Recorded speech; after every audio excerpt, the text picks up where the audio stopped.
Welcome to the Driving Change podcast on the Evergreen Podcast Network, where we live at the intersection of neuroscience and storytelling. If you love great stories and you love understanding the mindset it takes to be a world-class change agent, then join us as our fascinating guests from all walks of life unpack their unique journeys of perseverance and passion, of expertise and experience, and be inspired to use your own story to drive change.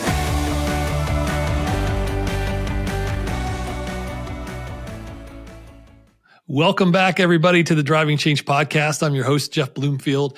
Have you ever had that boss or the manager or someone you reported to that you thought might have been an alien?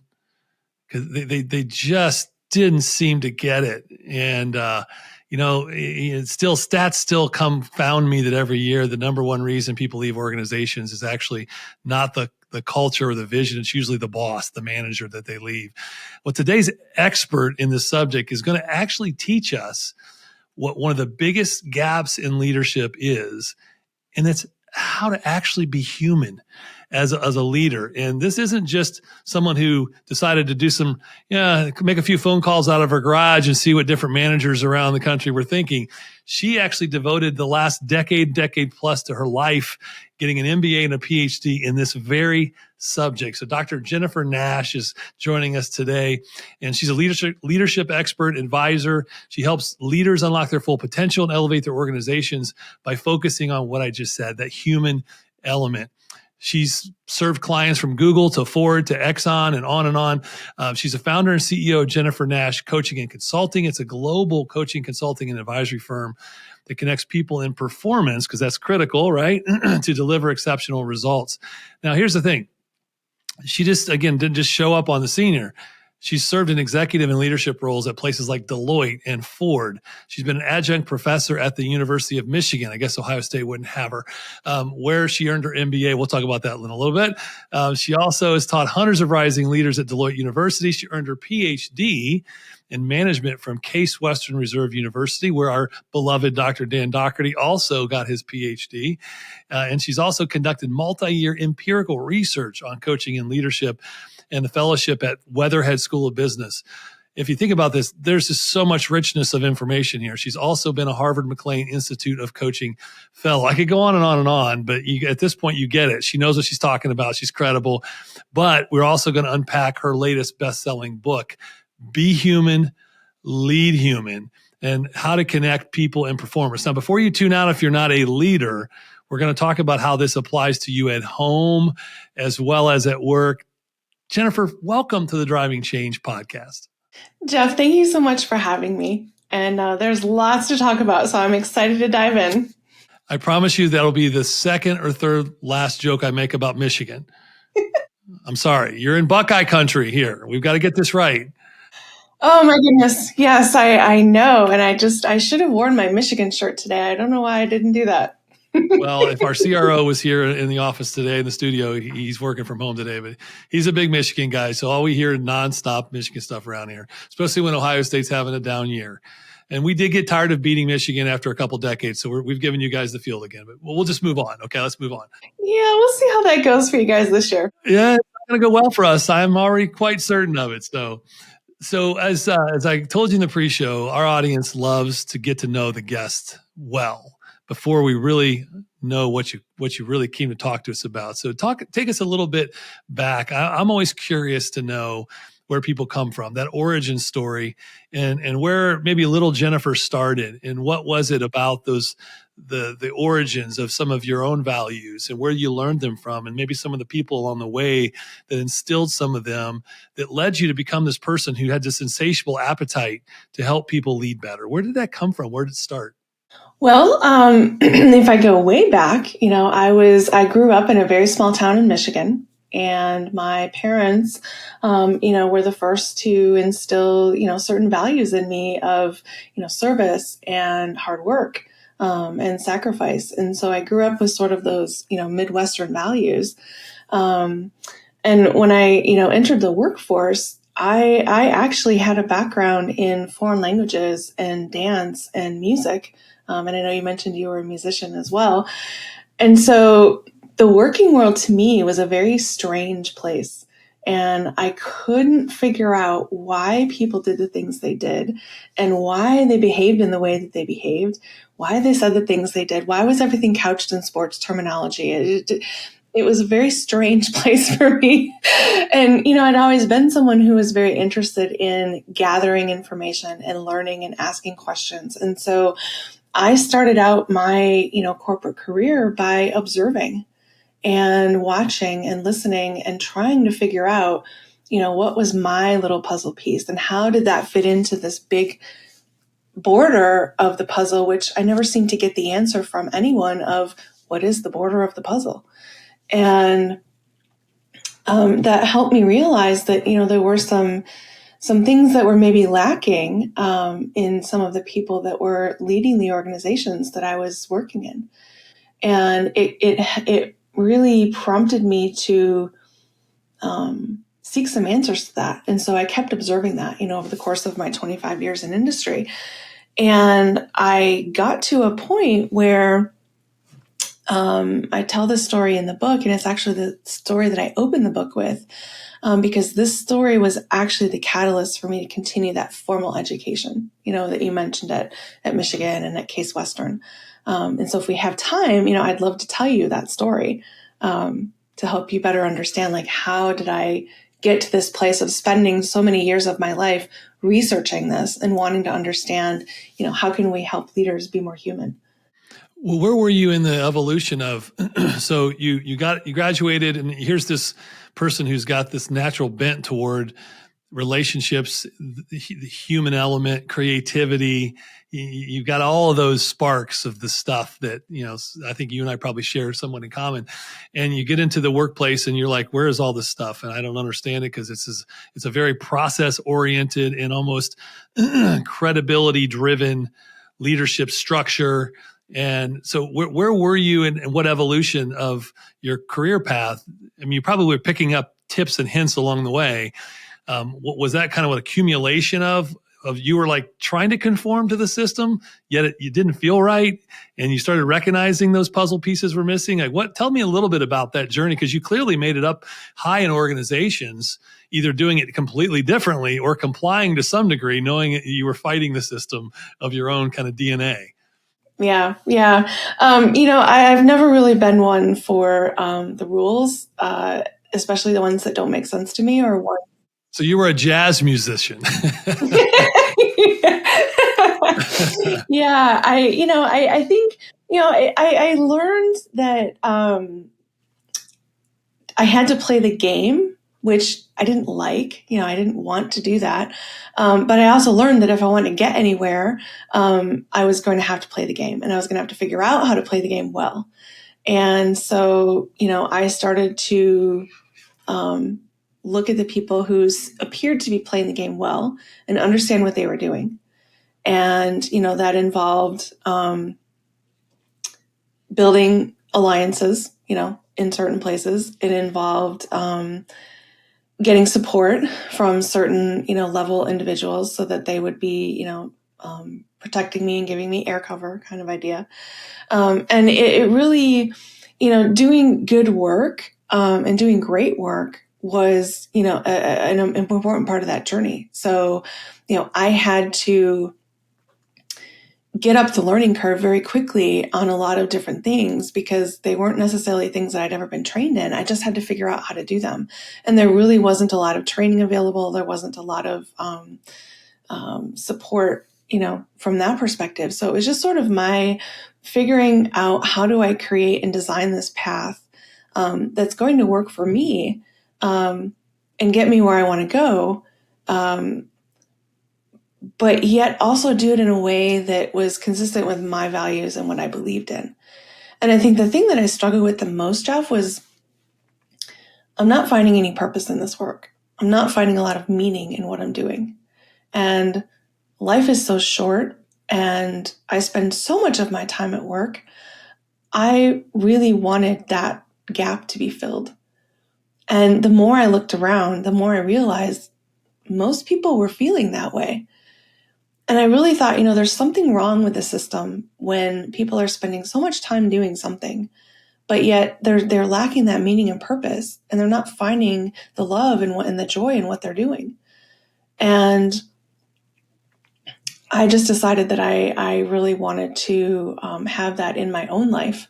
And so after, spending that amount of time in corporate, I decided that I wanted to go out on my own and do the work that I loved, and do it in a way that worked for the clients. And so I started my own business in 2018.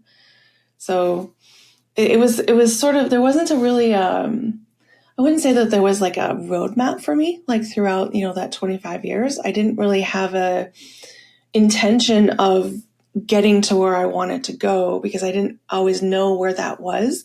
I like to say that I did a lot of internships over those years. I'd try something out, and if it didn't work, then I'd go try something else, or I'd jump to another group, or I'd jump to another organization, or, I wanted to continuously learn. And in doing that, I kept seeing these different cultures. But what I noticed is that even though they were different cultures and the name on the door might have been different, the patterns of behavior and the patterns that I noticed in, what people were doing and how they were feeling and engagement and morale, I noticed that those were similar. And so that gave me sort of a baseline to start, the research that I started doing when I started the PhD program. So let's talk about that then. I think that's fascinating to me. Is I'd love your perspective on and we can start to contrast out. We'll do a before and an after. Before therapy and after therapy of Be Human, Lead Human. So in the before, as you started to think about those patterns of behaviors in those less than healthy cultures that you were either a part of or were observing as a researcher. It could be all the way to the point of toxic, but what are some of those behaviors that get demonstrated? And some of you that are listening might be familiar with some of these as you hear her describe this. And then where do you think those come from? Yeah. So there's so many. So let's take the example of you're in a meeting and you share an idea with the group, right? And no one acknowledges that you just said that. And then later, towards the end of the meeting, someone else brings up the exact same idea. And everyone says, wow, that's a great idea. Like, that's wonderful, Joe. Like, we should move forward with that. And you're sitting here thinking, I said that 25 minutes ago. No one acknowledged it. And now Joe's getting all the credit for it. And not one person in there is standing up and saying, hey, but, Jennifer said that like a half hour ago. So there's this toxic behavior of, taking someone's ideas and attributing them to yourself. That happens a lot in organizations. Where does that come from? I often think it comes from a place of insecurity, because they want the credit. They want to be recognized for having contributed something of value. And I often think that sometimes it comes from a place of people just aren't at the same point in their journey as you are. So you may be someone who puts the dots together very quickly, and you process and you critically think and you reflect and you come to some solution that maybe the other people in the room aren't ready for yet, because they are still back at point A, trying to determine and make sense of all the information that they're hearing. So sometimes it may not be a toxic behavior. It may just simply be that they just don't process as quickly as you do. But understanding those differences and understanding how it's happening makes a lot of difference in how you react to it and how you handle it, as the person that maybe that is happening to. So what would be some blind spots that we'll just do some coaching for me. I'll get some free coaching out of this. I'm a fairly fast processor, type A, driven type of lead. Like that's my bent, right? I'm kind of inclined toward, let's go make mistakes and make them fast, and let's just move on. And like my wife always says, you like to run through walls. If you just waited a second, you see there was a door there. I could have told you if you'd have waited a minute, there was a door over there. And so for leaders like myself, I've got a big heart and I care deeply for people, but I have this high performance kind of productivity mentality where I'm just driven to excel and succeed. What are some blind spot watch outs that you've seen for those types of profiles? Yeah. So Jeff, one of the main things I see with clients that have this kind of behavior, right? They're type A, they're very driven, they want to get it done, and they want to move fast. And one of the things that I often invite them to think about, and I'll invite you to think about as well, is what would happen if you just took a moment to bring everyone else along on that journey with you? Because if you did that, how much more amplified would your results be? Well, so I'm going to ask you, I'm going to play devil's advocate back and say, well, yeah, but it would have taken us 2 years longer to get there. It might have been better, but it would have taken us 2 years longer. I was kidding. That's kind of how we think though, right? Sometimes is that we have that mindset of, yeah, I could bring them along, but it's just easier and faster if I just give them the answer and let's move on. And this is partly confession, but partly we see this as well, right? We see this so we're going to cover a couple different profile types, and this is just one of them. I'm just starting with myself. Yeah. So the question then is, and we're going to get into the stuff that you have in your book with this, is how do you get someone like that to slow down when they are bent towards pegging the RPMs all the time, and yet they have the position of leadership and they have an entire team or an organization under them? How do you coach them to see that? Because you really have to rewire their belief, right? Because the belief is what drives the behavior. Exactly. So that belief of, I'm type A, I'm driven, I want to hit the RPMs, I want to get it done. I just want to give them the answer so that they can just move forward and not delay, right? And what is the belief that's driving that for you? Let's take you. What is the belief that drives that for you?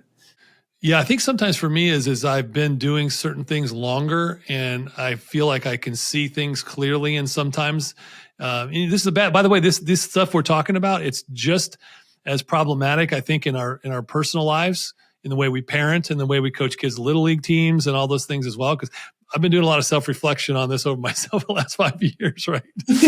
On all this, that it's like, okay, will they learn it if I just told them the answer? Because then we'll move on. Yeah, you would never do that if you were teaching a kid. Like you would always want them to read the content and then take the test and then talk to them afterwards about what they learned and what they discovered. Yet in the middle of the bullets flying, you're kind of like, I'll just tell you the answer, so then you'll know it and we'll move on. Next time I want to tell you the answer. And what happens though for me is, we're a small band of renegades in a fast growing entrepreneurial company, and if you stop to let everyone kind of weigh in and go, well, we missed the last intersection.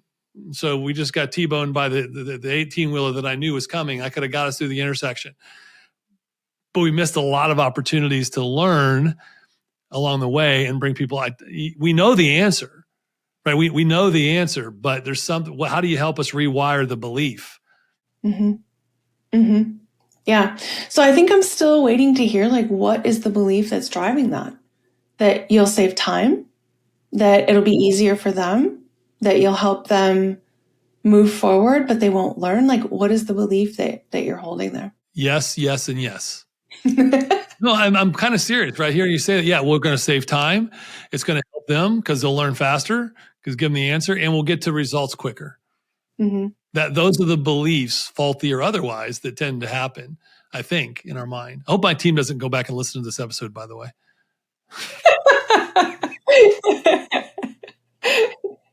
Yeah. So those beliefs, where do you think those are coming from? Where do you think those stem from for you as a human being? Well, I'll tell you, as an expert, we claim to be experts in neuroscience and behavioral psychology. Everything's rooted in the problem of fear and self-preservation. It all comes back from a self-preservation orientation, and through the lens of fear is, well, if I don't act in this sense of urgency, no one will. Therefore, we won't get to where we need to be. Therefore, we will fail. Therefore, I'll have to do this. Therefore, we won't be able to make payroll next month. Therefore, so you just start listing off subconsciously all of the negative potential outcomes of not getting where you're trying to go. And you don't necessarily, then your belief of, well, everybody together would have gotten us there further. We can get there. Like, if you want to go somewhere fast, go alone. If you want to go somewhere further, go together. You don't believe that in the moment, because in the moment you just hear all the other negative things that could happen. Yeah.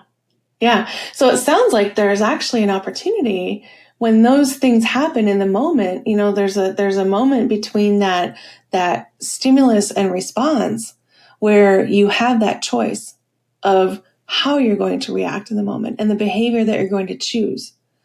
And if you know that about yourself, and you know that, oh my gosh, like this decision for me, how I'm going to behave right now is driven by fear. Is that how I really want to be leading in my life? Is that how I want to be reacting with my kids?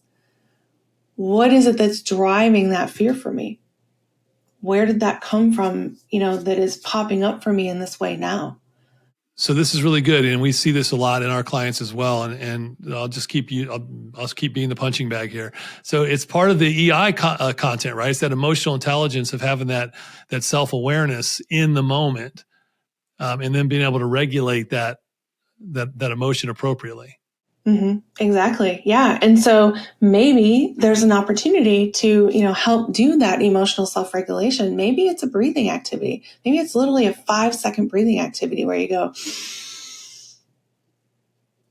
I would have behaved in this way before, hit the accelerator instead of like, oh, let's let off on the gas for a second and just give someone a 1-sentence explanation of what might be different.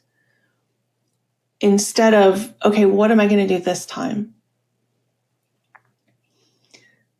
And how might that shift the dynamic of the person that you're leading, or the conversation that you're having, or the relationship that you have?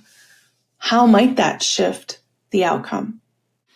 Yeah, now my team, if they are listening, they're going to have these visions that if they see me starting to breathe heavy through my nose, they're probably going to have this, like the bull's about to charge. So no, I'm working on my breathing exercises. Yes, just tell them that you have a breathing activity you're supposed to do right Just now. don't have bitter beer face while you're breathing and think that you're about to start charging, right?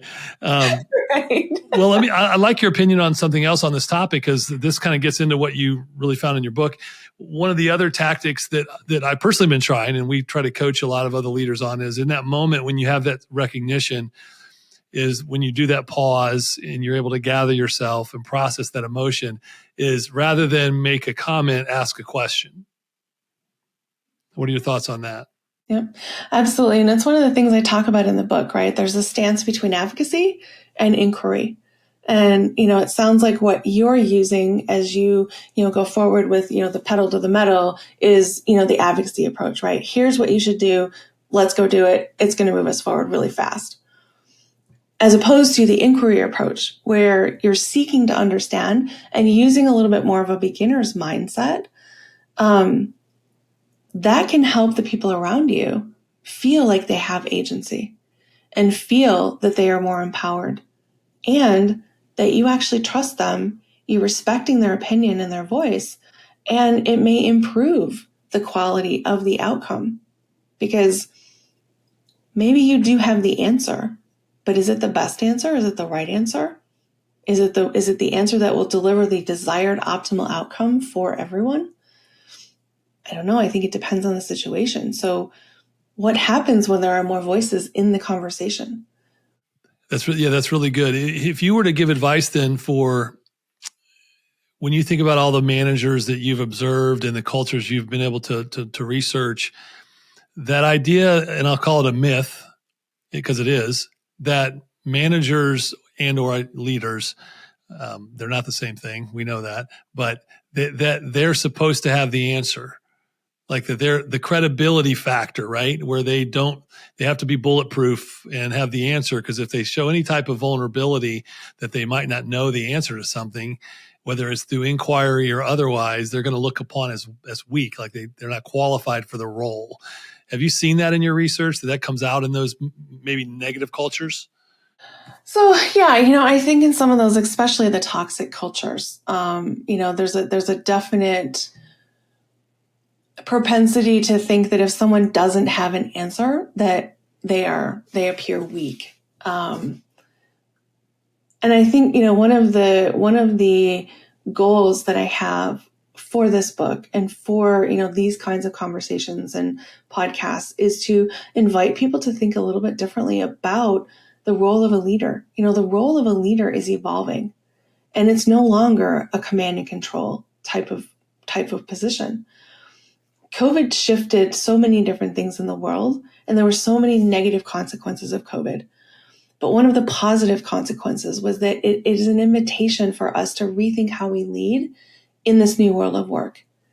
And leaders don't have to have all the answers anymore. We saw that from COVID. No one could answer why this was happening or what was happening. For the longest time, no one really knew. And we were just trying to figure it out as we went. And eventually we got to a place where we understood what it was, how to treat it, how to better treat it, how to be more effective with our, outcomes so that more people survived rather than passed away. And I think when you look at the battlefield of organizations, there's a lot of dead bodies laying around from a lot of decisions that were made from leaders who felt like they had to be heroes all the time, from people who couldn't handle, the toxic culture and left. We still have the Great Recession going on. Maybe not be as the same magnitude as it was in 2021, but we definitely still have a lot of attrition happening. And it's because the culture in organizations still has not shifted to the place where people feel valued for who they are as human beings, not just the totality of output that they provide to the organization. So I think this idea of a leader as a hero is one that needs to be cast aside. And when a leader can be human and a leader can be vulnerable and we're human beings, we all make mistakes. When we show that and we're courageous enough to show that, then the people around us can be human as well. And I think when we have that permission to be human, we bring, we bring the best parts of ourselves to the forefront. And that's what allows us to have these amazing results that organizations realize. So I'd love to ask your opinion on this. So I'll just show the group here. Like here's the book. If you don't have it, go get it, buy it, download it, ship it, whatever your preference is on this Be Human, Lead Human book. When you hear, I'm curious because I always try to sit in the seat of the person driving around listening to the show, and I'm wondering if someone might be wondering what does Dr. Jennifer mean by be human? What does that mean to you? Yeah. So there's a couple things that it means. The first is that when I walked into the workplace on my first day of work in a corporate setting, I had to wear a certain kind of outfit. I had to, figure out how to speak in a certain way. I had to figure out how to act in a certain way. And those things felt like I was putting on a costume, or they felt like they were a little bit alien to me, like you mentioned at the beginning of the show. And I feel like there are so many different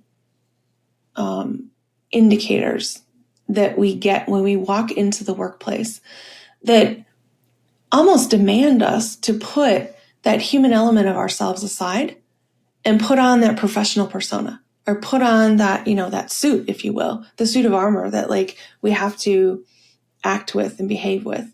And that dynamic, has perpetuated.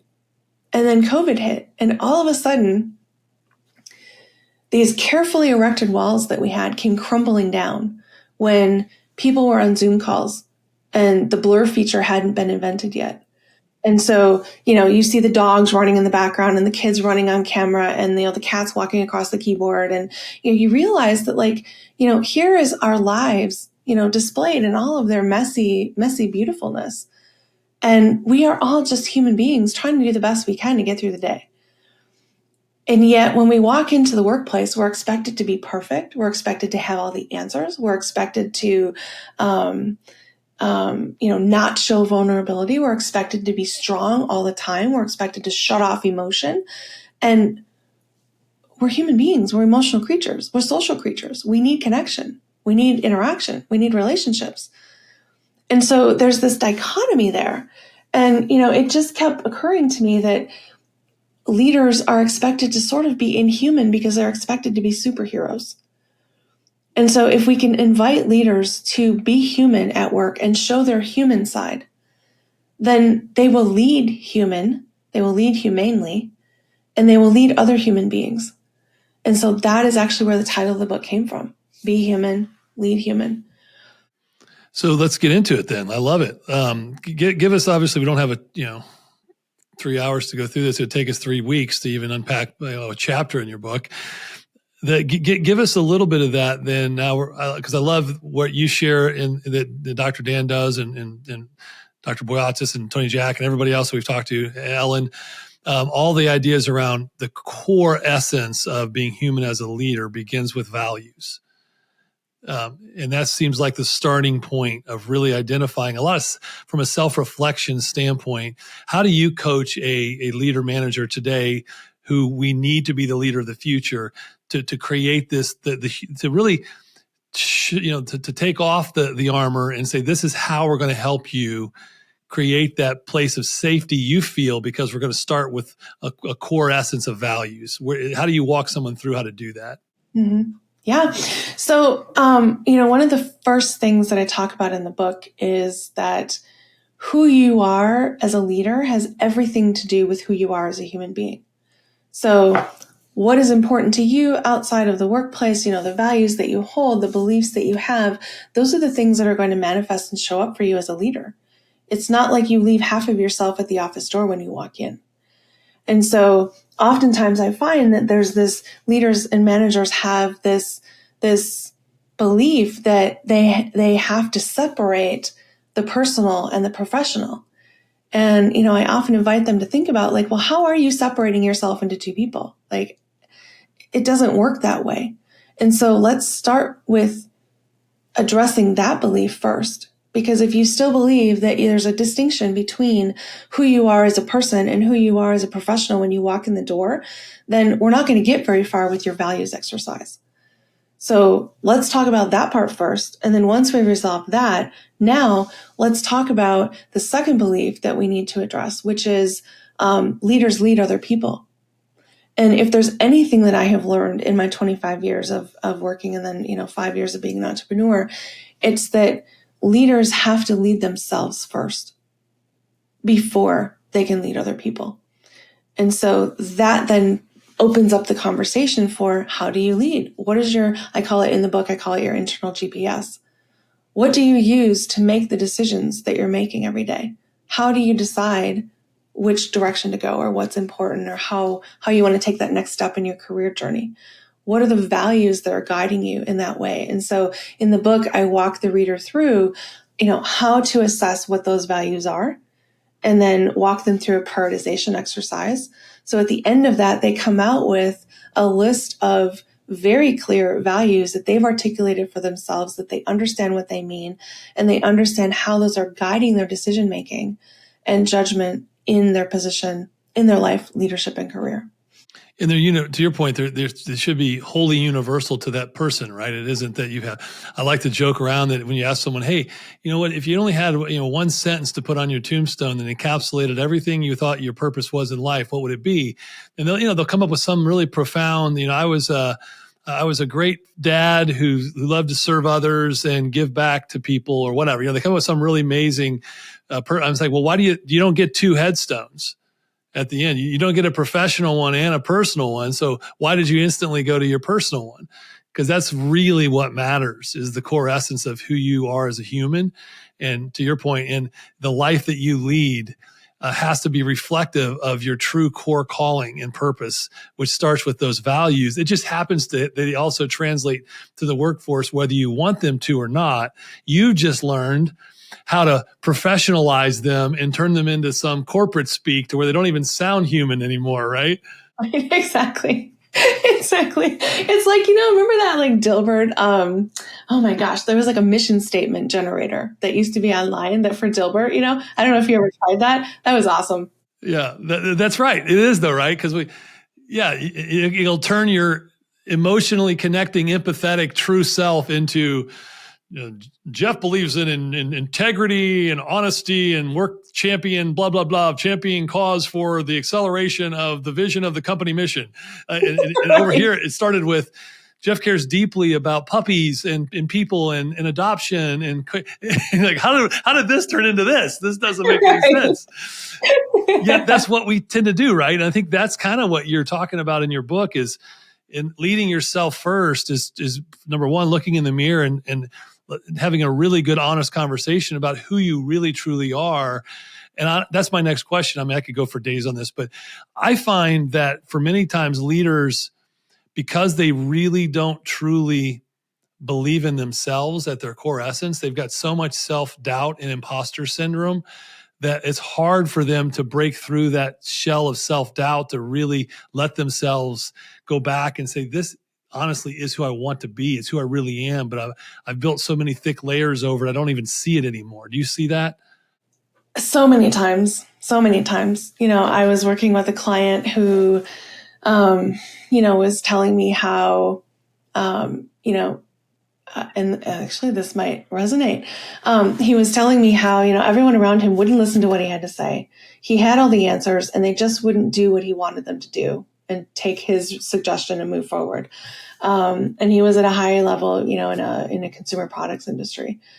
And, and he would get really mad at people, when they wouldn't do, he's like, look, this is the answer, just move forward. Like they wouldn't do it. And they kept, they were just sort of stuck. And so, we're talking about this on one of his coaching calls. And, I said to him, look, I've noticed some patterns here and would it be okay if I shared that with you? And he's like, yeah, sure, bring it on.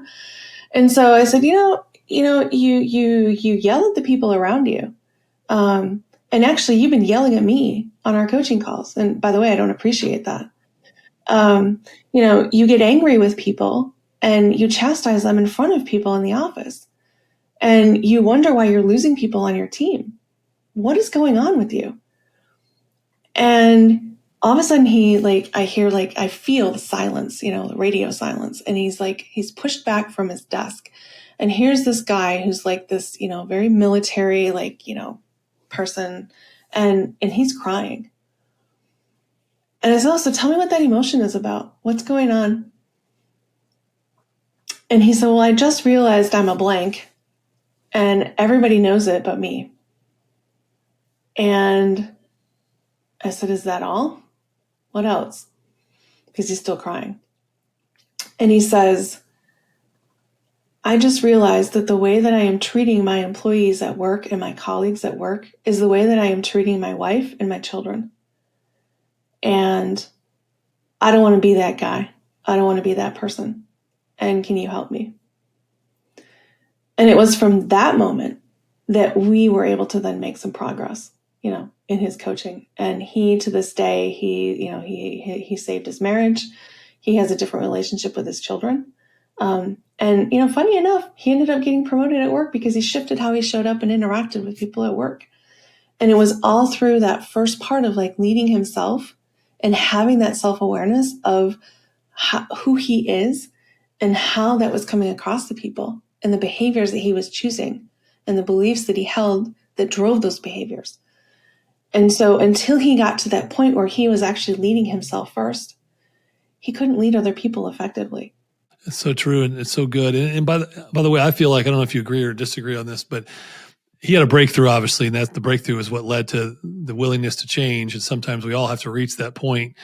At the same time, I think having that desire, it's not you don't just fix it in a day and you never arrive, right? To me, leadership development, human development it's a constant challenge to how do I be better today than I was yesterday? How do I discover one more thing new about myself today that I didn't know yesterday? Do you subscribe to that philosophy? Oh, 100%. This is a story that, this took place in 2020. And, I just got feedback from this person a couple months ago, that these changes, so it's an ongoing process. Yeah. And it isn't something that will ever end. I think, the beauty of that is once you're open to discovering, who you are and developing that self-awareness and developing that emotional self-management, there's a journey that you can go on for a lifetime that just continues to improve the results that you get. Well, I know we've spent some time on this. This is really important, and you covered in the book. And I'm a big fan of this, and I really even enjoyed your take on it. Is when you're starting with that self-discovery, what are your true strengths?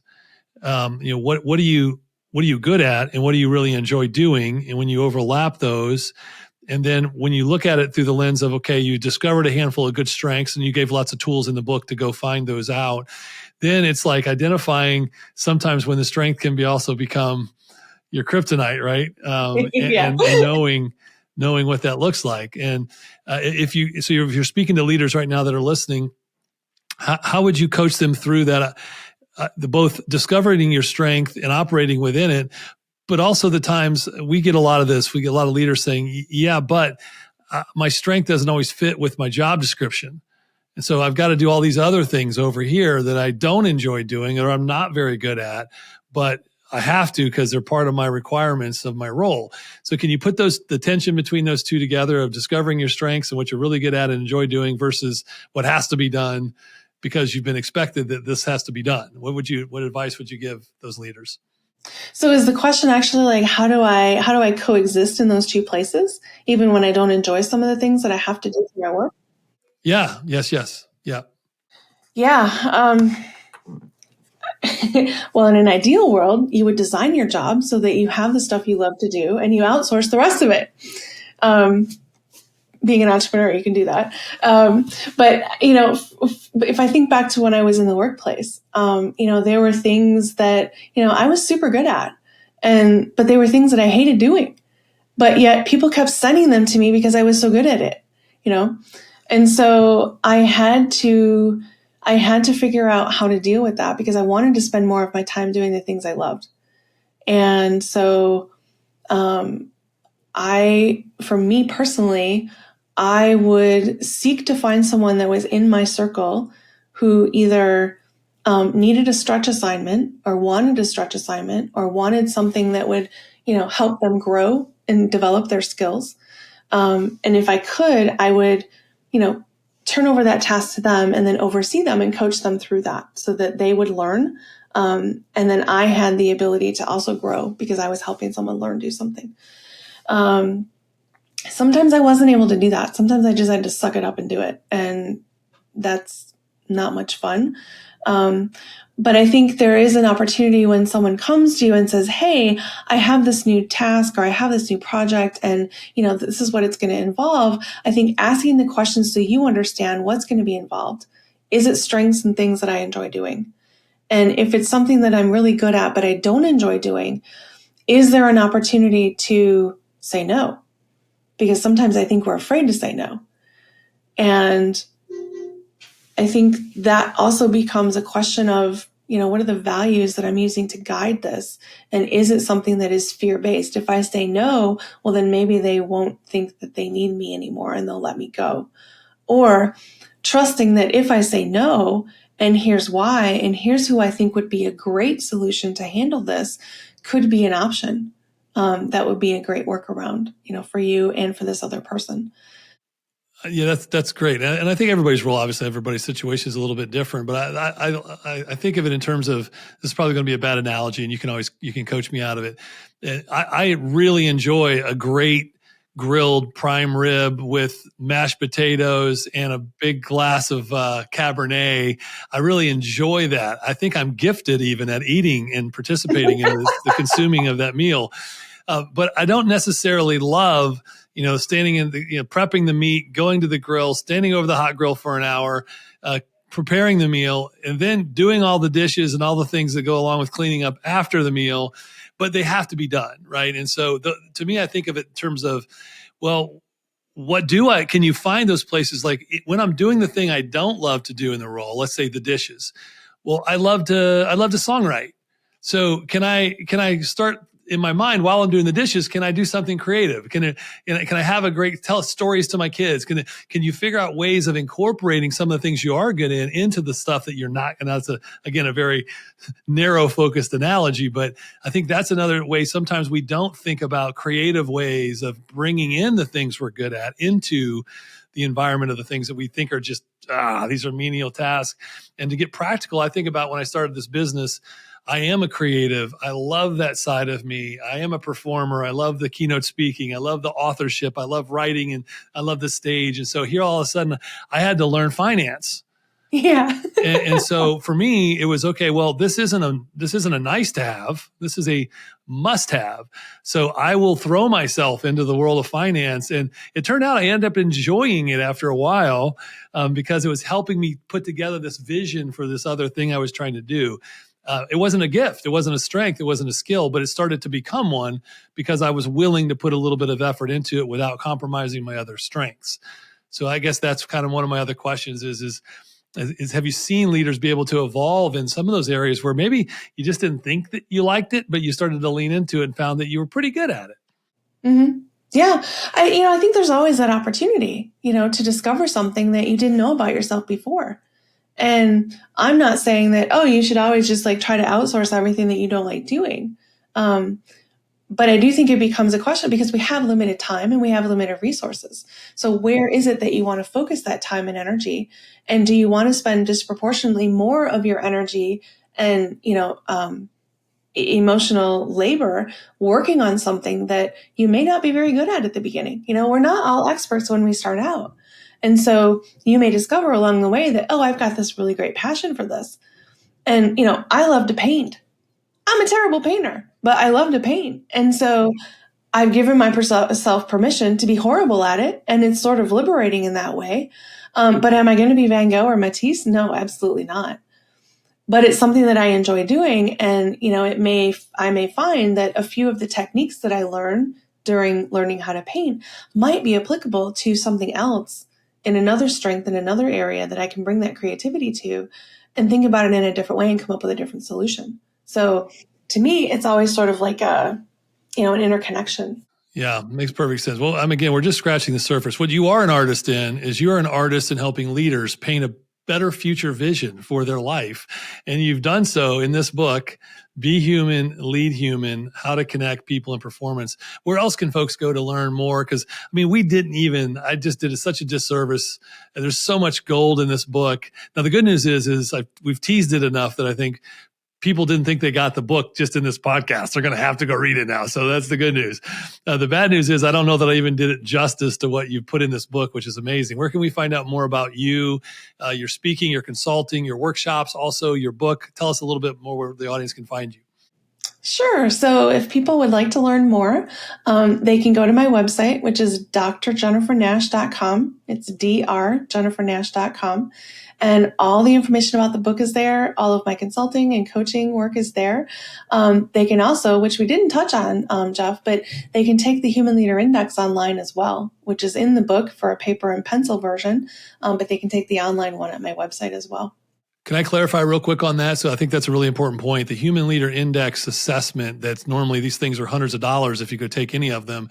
You've got it right now in the book, or you can get it online. And at the end of the day, it's going to index me against your research relative to where I fall as a leader on the human versus alien scale. Is that what we're doing here? Yes, exactly. It's complimentary right now. And it's 67 questions that will help them assess where they are on their human leader journey. And if they're not where they'd like to be, it gives them the opportunity to create a coaching plan for themselves with feedback and suggestions on how they can move the needle to get where they want to be. Beautiful. And they get a 25-page report when they take it online. Oh, wow. That's awesome. Well, thank you for that. And I encourage everyone to go get that, go get the book, go get the assessment done, go to Jennifer's website. You'll learn a ton. If you are even as an aspiring leader at this point, we have so many young folks coming out of college and they're trying to get into the workforce today. And you want to help lead the new revolution of leadership in this country, then this Dr. Jennifer Nash is an excellent mentor for you to go and learn from. So thank you so much. And as you continue your journey on the rollout of this book and all the vision you have on that, we'd love to have you back for an update on the show in the months to come. Oh, I would love that. It'd be my honor. Thank you. Great. Thanks for joining us. Thank you so much for having me, Jeff.